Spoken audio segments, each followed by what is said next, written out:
Oh, t'es fatiguée. Oui, regardez ce petit cœur tout bouclé.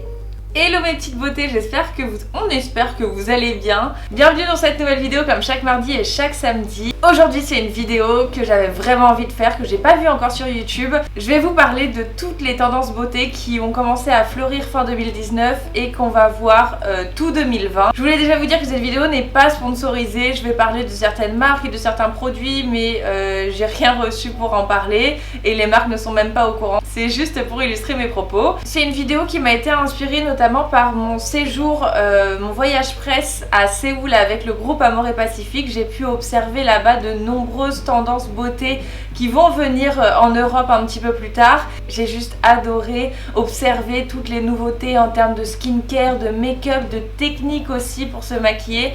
Donc on va parler de tout ça aujourd'hui. C'est des tendances, évidemment vous n'êtes pas obligé de les suivre et ça ne veut pas dire que c'est forcément la meilleure manière de se maquiller. Évidemment c'est pas parce que quelque chose est à la mode que vous êtes obligé de le faire comme ça, c'était juste un petit disclaimer pour pas avoir des commentaires un peu bizarres. La première et je dirais la plus grande tendance pour l'année 2020, c'est ce qu'on appelle la glass skin. C'est une tendance qui a émergé effectivement en Asie, plus particulièrement en Corée. Et c'est l'effet de cette peau hyper glowy, super hydratée, comme si vous sortiez d'un soin pour le visage très hydratant. Donc effectivement ça passe par le skincare, donc c'est pour ça qu'il y a énormément de produits qui émergent pour vraiment hydrater la peau en profondeur. Et ce qui est très tendance en ce moment, c'est par exemple les sleeping masks. Là j'en ai un de chez Laneige que j'adore. Et j'étais dans une période où j'avais pas une peau très nette, j'avais des petits boutons et je me demandais pourquoi, si c'était parce que je mangeais trop épicé, si c'était à cause du froid.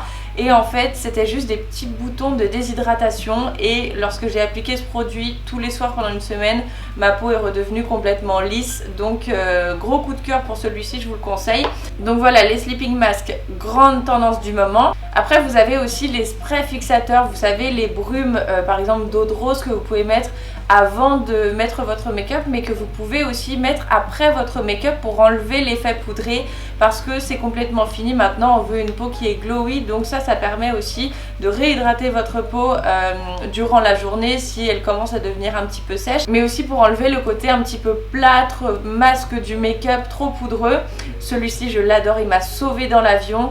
C'est justement un de chez Amour et Pacifique qui s'appelle le Moisture Bond Skin Energy Mist. Donc voilà, les temps changent. Autant avant je me battais contre ma zone T qui était brillante et maintenant je suis en train de me sprayer de l'hydrolat, des brumes, glowy, etc. Maman s'est acheté pareil une petite brume qui va vraiment faire l'effet glowy. Pour le coup je lui demanderai la référence, je la noterai dans la vidéo, ça marche super bien. Donc l'effet glass skin, vous pouvez effectivement commencer avec du skincare mais vous pouvez également l'obtenir avec du make-up. Et on n'en est plus du tout à l'highlighter qui est pailleté. Au contraire, maintenant c'est des highlighters qui sont assez mouillés, en mode I'm so healthy, I'm naturally glowing. Je rigole évidemment, mais vous avez beaucoup de produits qui permettent de faire ça, et notamment ce petit crayon de chez By Terry que j'adore qui s'appelle le Ombre Black Star. Je l'ai dans la teinte 3 blonde ovale et en fait vous voyez c'est un petit stick comme ça qui est super pratique. Donc non seulement c'est une texture crème, donc c'est en plein dans la tendance du moment, on n'en est plus du tout aux poudres, plutôt aux textures qui vont se fondre dans la peau. Et en plus c'est hyper pratique parce que vous pouvez voilà l'appliquer dans... Mince, j'ai pas pris de miroir, si. Vous pouvez l'appliquer dans le coin des yeux, je vais vous montrer, le rendu est immédiat et vraiment ça accroche la lumière, je l'adore ce petit truc. Comment ça s'ouvre? Oh, je suis toujours en train de galérer dans mes vidéos. Donc voilà, vous l'appliquez hop dans le coin interne. Vous voyez la différence tout de suite? Sous le sourcil, sur l'arête et le bout du nez, au-dessus des pommettes, au-dessus des lèvres, un peu sur le menton, un peu juste ici sur le front. Enfin personnellement j'adore ce format, c'est super pratique. Après vous avez évidemment le BK, bon celui-ci il est en poudre mais comme je vous le disais on est plus dans des textures crème en 2020. Et je crois que c'était la teinte opale qui était sympa dans celui-ci. Après vous avez le Make Up Forever qui fait vraiment cet effet mouillé parce que on n'est plus du tout sur un highlight scintillant, on est vraiment sur un highlight mouillé. Il est hyper pigmenté celui-ci, c'est un de mes préférés. Si je l'applique sur la main comme ça, vous voyez l'effet? Super joli, j'adore. Je l'avais eu lors de mon tout premier meet-up avec Makeup Forever quand j'avais 30 000 abonnés sur YouTube. Je m'en souviens encore, c'était trop bien. La deuxième tendance en termes de skincare cette fois que j'ai pu observer grâce à une présentation PowerPoint super intéressante de la part de La Neige, c'est vraiment le less is more en skincare. Lorsque j'habitais en Corée il y a 2 ans, on était encore dans cette tendance de la routine make-up coréenne en 10 étapes avec des huiles, des essences, des sérums, des toners, des crèmes hydratantes pour les yeux, pour la bouche, pour tout. Et maintenant à l'inverse, on est dans une tendance qui s'appelle la skip care, où vraiment on va éliminer un maximum de produits pour revenir à l'essentiel et n'avoir vraiment plus que quelques produits dans sa routine skincare. Donc on est sur une approche beaucoup plus minimaliste qu'avant et justement lors de la présentation, La Neige nous a présenté leur nouveau produit qui sort en 2020 en France, c'est déjà sorti mais uniquement aux États-Unis et je le mets tous les matins, il est absolument génial, il s'appelle le Cream Skin Refiner et en fait il est né suite à la demande du consommateur de regrouper plusieurs produits, de brûler beaucoup d'étapes de skincare tout en ayant quand même une super jolie peau. Donc c'est pour ça qu'ils ont créé, c'est comme un 3 en 1, toner, essence, hydratant et vous voyez c'est super liquide et c'est encore plus hydratant qu'une crème hydratante. C'est une technologie de pointe, des années de recherche et développement et voilà, j'ai vraiment hâte que vous puissiez le tester parce que c'est super léger pour les peaux qui sont mixtes comme la mienne, c'est top. Pour le make-up aussi, on est dans cette même approche de créer des produits multifonctions. Par exemple, Fresh qui a lancé le Sugar Icon qui est un baume à lèvres, donc un produit de soin mais qui est également teinté, donc qui fait aussi make-up et qui permet non seulement d'être appliqué sur les lèvres, d'être appliqué en blush, en fard à paupières. Et moi je dis oui à cette tendance de la multifonction parce que ça fait un bien fou, on gagne de la place, on gagne du temps et on gagne de l'argent. J'adhère totalement. La troisième tendance que j'ai pu observer pour 2020, c'est un retour à un make-up beaucoup plus naturel, beaucoup plus léger. On en a un peu fini de toutes ces couleurs hyper vives, de tout ce fake tan, l'auto-bronzant, c'est un peu fini, un peu dépassé. De même pour les faux cils. On retourne à un make-up beaucoup plus glowy, dewy. Je vous le disais, le teint mat c'est vraiment terminé, mais on a encore un focus sur le teint. Mais on accepte plus ces petits défauts, ces petites imperfections. On a une couvrance qui est moins lourde et aussi on met en avant ces petites taches de rousseur, ces grains de beauté et on va même jusqu'à redessiner.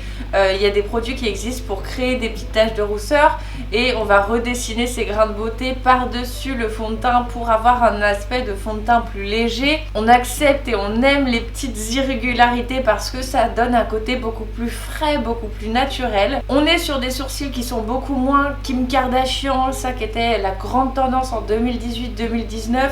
Maintenant on revient vraiment à un sourcil plus naturel, un peu broussailleux mais plus dessiné en poil à poil, moins précis, moins foncé. Et aussi grand changement au niveau du contouring. On avait l'habitude, encore une fois inspiré par Kim Kardashian etc, d'avoir un contouring très marqué. On utilisait des pinceaux biseautés très denses comme celui-ci et on dessinait le contouring vraiment de cette manière là pour vraiment sculpter le visage, alors que maintenant on va utiliser des pinceaux beaucoup plus diffus, beaucoup moins denses et on va avoir un geste beaucoup plus circulaire pour réchauffer le teint plutôt que vraiment de le structurer. Au niveau du fard à paupières, on observe des choses beaucoup plus simples. Par exemple, on va travailler avec une seule couleur sur l'ensemble de la paupière ou alors juste une couleur pour définir le creux de paupière dans des tons plutôt nude qui vont juste sublimer la paupière, redéfinir un petit peu le creux de l'œil.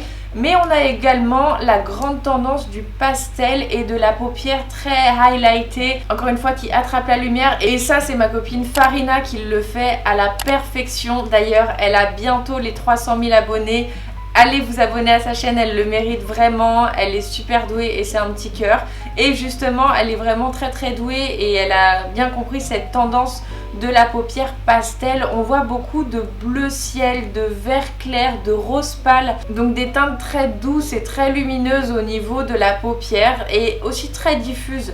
On voit aussi des eyeliners assez graphiques mais plutôt originaux, vous voyez, qui sont carrément dans le creux de l'œil, pas le simple trait d'eyeliner années 60, mais on l'observe plus dans des défilés, sur des red carpets que dans la vie de tous les jours, où là on voit justement des smokies très diffus, Voilà, en fait c'est moins apprêté, moins structuré, on est plus dans une tendance très vaporeuse. La quatrième tendance qu'on peut observer déjà depuis un certain temps et qui persiste en 2020, c'est la bouche généreuse, la bouche pulpeuse, bien charnue, mais à la différence de 2019 et de 2018, on n'est plus du tout sur une bouche mat avec du liquid lipstick. Alors les injections dans les lèvres n'ont jamais été aussi populaires. Je vais être tout à fait honnête avec vous et c'est vraiment mes goûts personnels, mais j'ai horreur de l'aspect des injections dans les lèvres. Je le repère immédiatement si quelqu'un s'est fait des injections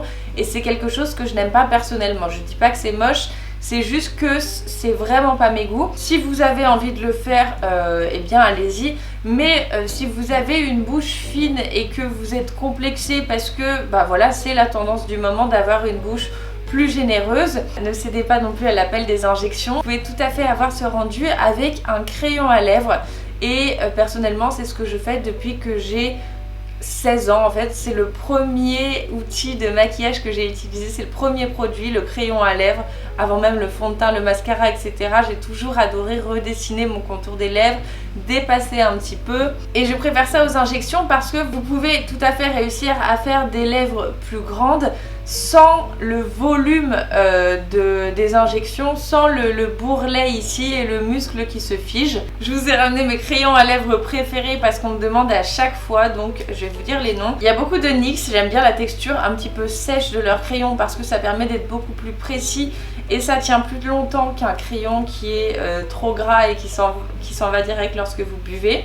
Donc mon préféré de NYX que je mets très souvent, c'est le Whipped Caviar. Ensuite vous avez le Cannes qui ressemble énormément parce que le Whipped Caviar est souvent en rupture de stock. Dans les nudes un petit peu plus beige, un petit peu plus pêche chez NYX, on a le Rosé de Day, on a également le Stockholm et ensuite on a un autre ici qui est un petit peu plus crémeux, moins sec, qui s'appelle le Nude tout simplement, et celui-ci c'est un rétractable qui est très bien aussi mais qui est assez clair. Donc du coup en fait c'est ce que je porte aujourd'hui avec par-dessus parce qu'il était un petit peu clair et un petit peu trop nude et j'avais envie d'un sous-ton un petit peu pêche, donc j'ai porté par-dessus le Caramelita de Banana Beauty qui est très bien aussi.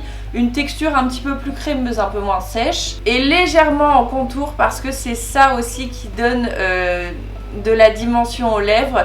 J'ai mis le Spice de chez MAC parce que souvent vous voyez juste ici, si vous dépassez ça se voit parce que c'est un petit peu plus clair, donc juste ici je mets un petit peu de Spice que j'ai pas ramené d'ailleurs, mais bref. On a un autre très beau nude, c'est un Make Up Forever, il est minuscule mais je crois qu'il s'appelle le nude justement.